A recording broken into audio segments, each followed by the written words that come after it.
Hello friends, welcome back to the YouTube channel dictation club. आज का dictation आनंद मासिक पत्रिका से लिया गया है, जो कि लगभग 90 शब्द प्रति मिनट की गति से होने वाला है। अगर आपको इसकी पीडीएफ अलग से चाहिए तो नीचे डिस्क्रिप्शन बॉक्स से आप टेलीग्राम ज्वाइन कर सकते हैं। वहाँ आपको सारी पीडीएफ मिल जाया करेगी। इसके अलावा आपको और भी प्लेलिस्ट चाहिए, जैसे कि रामधारी गुप्ता खंड 1, रामधारी गुप्ता खंड 2, previous year dictation, 10 minute non stop dictation, newspaper dictation, तो उस प्लेलिस्ट की लिंक भी आपको नीचे डिस्क्रिप्शन बॉक्स में मिल जाएगी। और अगर आपको डिक्टेशन पसंद आता है तो वीडियो को लाइक ज़रूर करें और चैनल को सब्सक्राइब कर लें, ताकि भविष्य में आने वाले डिक्टेशन आपको मिलते रहें। तो ज़्यादा समय ना लेते हुए डिक्टेशन स्टार्ट करते हैं। डिक्टेशन स्टार्ट होगा 5 सेकंड के बाद।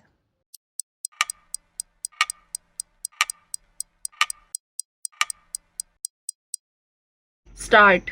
महोदय, माननीय सदस्य, मुझे क्षमा करेंगे यदि मैं भी उन्हीं बातों को दोहराऊं जिन्हें पहले कहा जा चुका है, क्योंकि समान प्रश्नों की समान परिस्थितियों में समान ही उत्तर होंगे।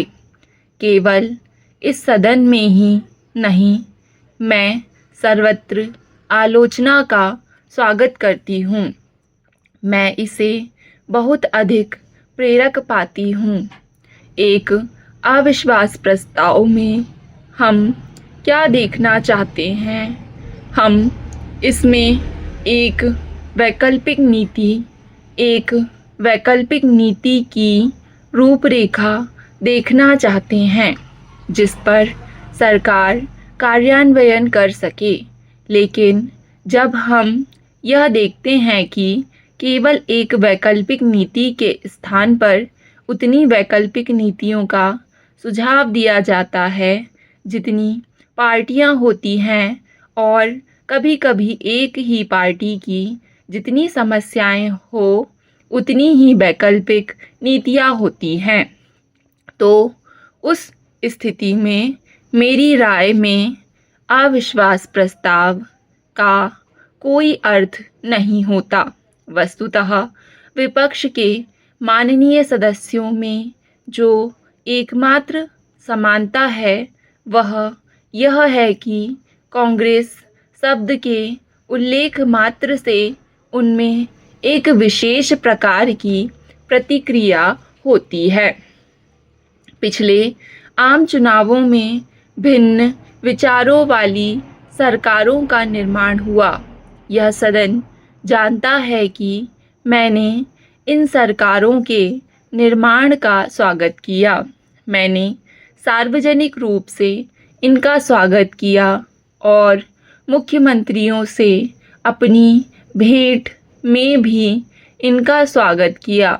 मेरा यह कार्य पार्टी के संकीर्ण उद्देश्यों से प्रेरित नहीं था।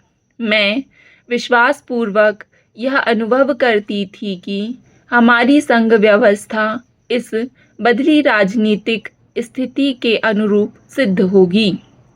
इनका तख्ता उलटने के प्रयासों को हतोत्साहित करने के लिए मैं जो कुछ कर सकती थी मैंने किया।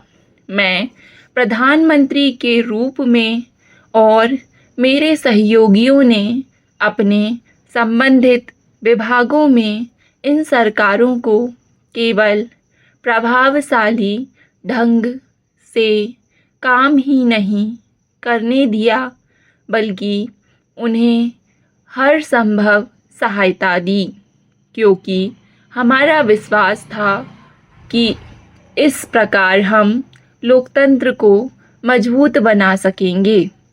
यदि इन सरकारों की सब मांगों को पूरा नहीं किया जा सका तो इसका कारण यह नहीं था कि हम इन्हें पूरा नहीं करना चाहते थे, बल्कि यह कारण था कि हमारे सामने बड़ी सच्ची कठिनाइयाँ थीं। साधनों की कमी, अनाज की कमी थी और अन्य चीज़ों की कमी थी।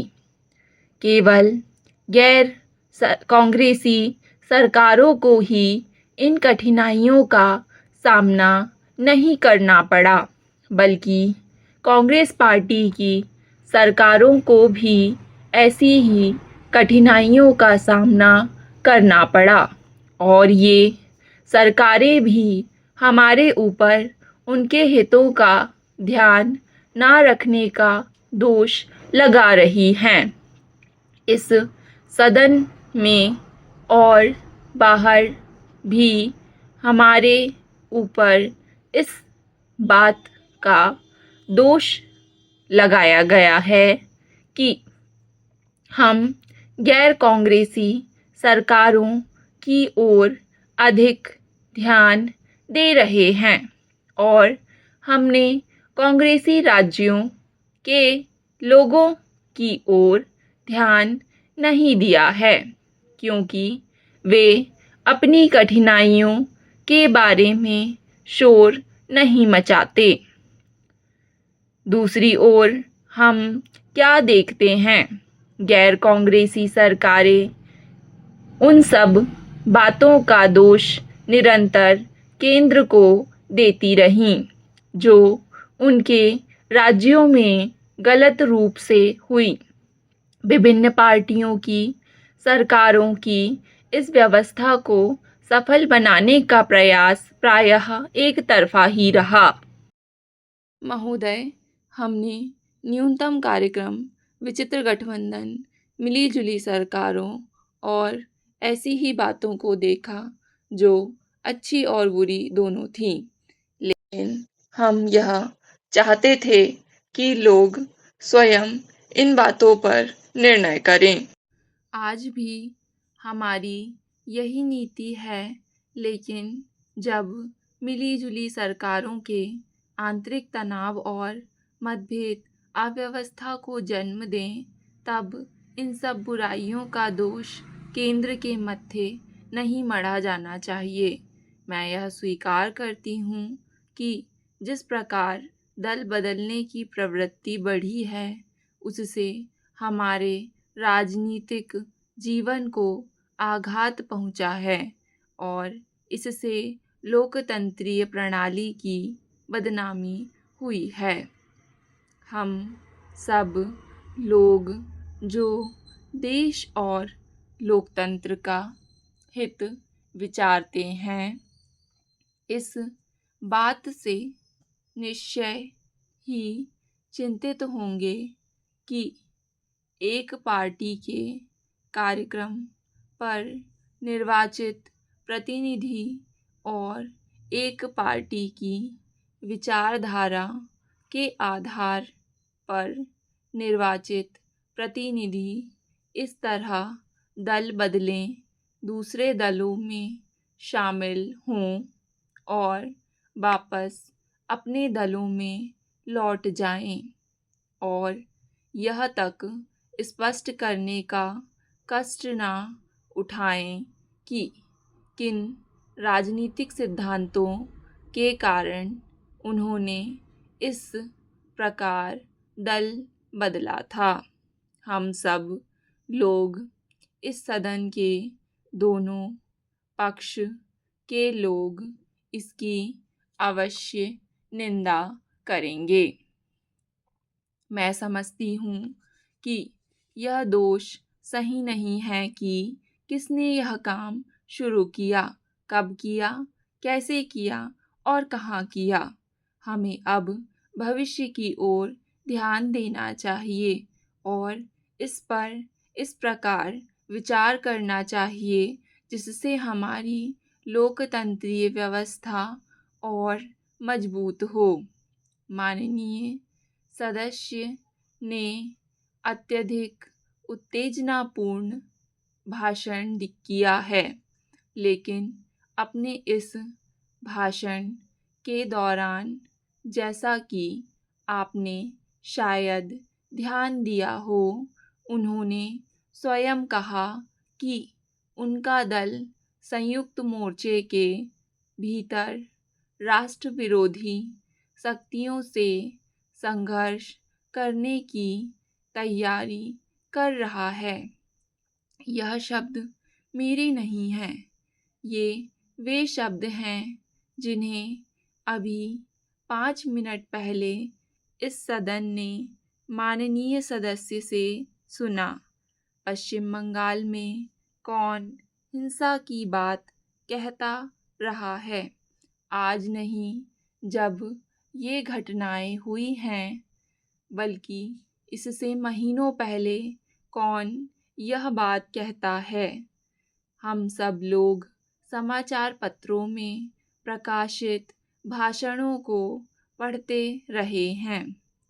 स्पष्टतया माननीय सदस्य को इस मामले के बारे में कहीं अधिक अंदरूनी जानकारी है, लेकिन हमें केवल समाचार पत्रों में प्रकाशित रिपोर्टों से ही यह जानकारी मिली। हमने ऐसे समाचार पत्र पढ़े हैं कि एक मंत्री ने कहा कि जो लोग दल बदलेंगे उनकी खाल खींच ली जाएगी। लोकतंत्र में यह ठीक नहीं है।